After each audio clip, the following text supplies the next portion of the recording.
For 9 long days, the Nancy Guthrie abduction case was, well, it was a black hole. Absolutely no leads, no hope. And then, just like that, a single piece of digital evidence, something that honestly shouldn't even exist, changed everything. We're going to break down the absolutely stunning forensic breakthrough that led to a suspect being taken into custody.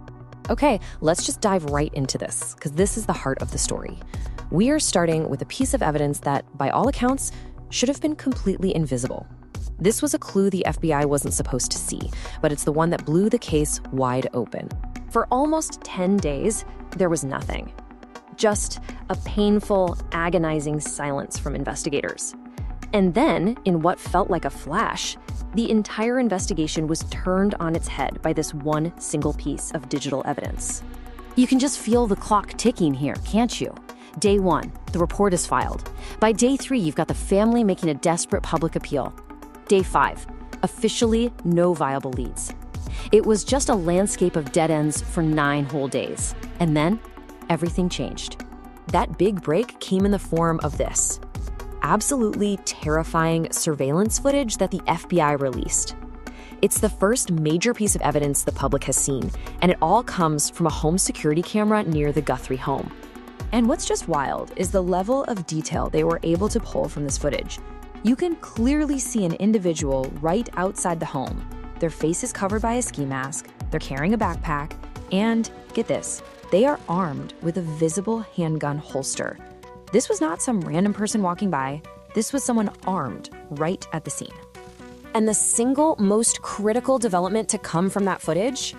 One suspect is now officially in custody. A single person, detained, all because of a video that, for all intents and purposes, was never supposed to exist. So the big question is, how on earth did the FBI get their hands on this footage? Especially when the owner of the camera didn't even have a subscription to record video. It sounds impossible, right? Well, let's get into how they pulled off this incredible piece of digital detective work. The whole entire breakthrough comes down to this one concept: residual data. And the best way to think of it is like digital ghosts.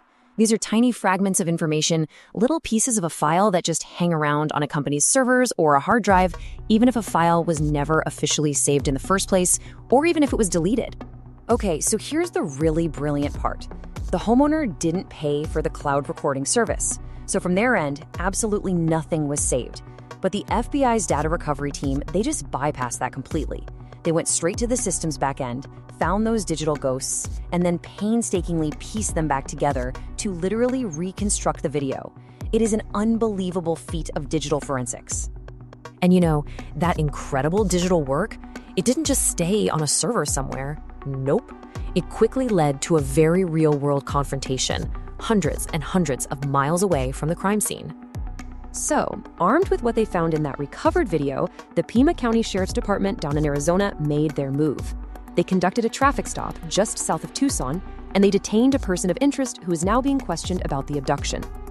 Of course, this arrest just opens up a whole new can of worms, right? For days, these unverified ransom notes had been popping up, sent to media outlets, and it was just adding to the confusion.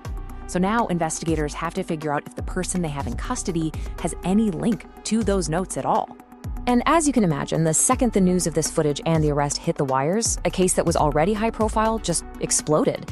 It captured the attention of the entire country, and it went all the way up to the highest levels of government. But before all the high-tech forensics, before the arrest, we have to remember the human side of all this. This was the reality. Savannah Guthrie, in a desperate public plea, really grounded the whole thing. It wasn't just about data. It was about a family pleading with the public for help in their hour of desperation. And because this case was getting so much attention, the official response came in fast. The White House confirmed it's monitoring the situation.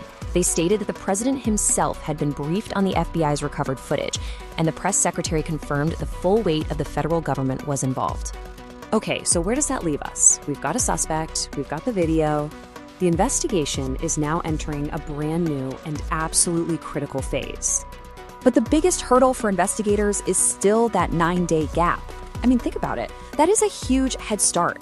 The person responsible for this could have traveled anywhere in that time, which makes piecing together their movements a massive, massive challenge.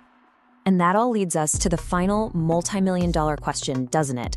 Is this ghostly digital evidence, literally pulled out of thin air by the FBI, going to be strong enough to actually secure a conviction in a court of law? That right there is what we'll all be watching. I just want to say, first of all, thank you so much for all of the prayers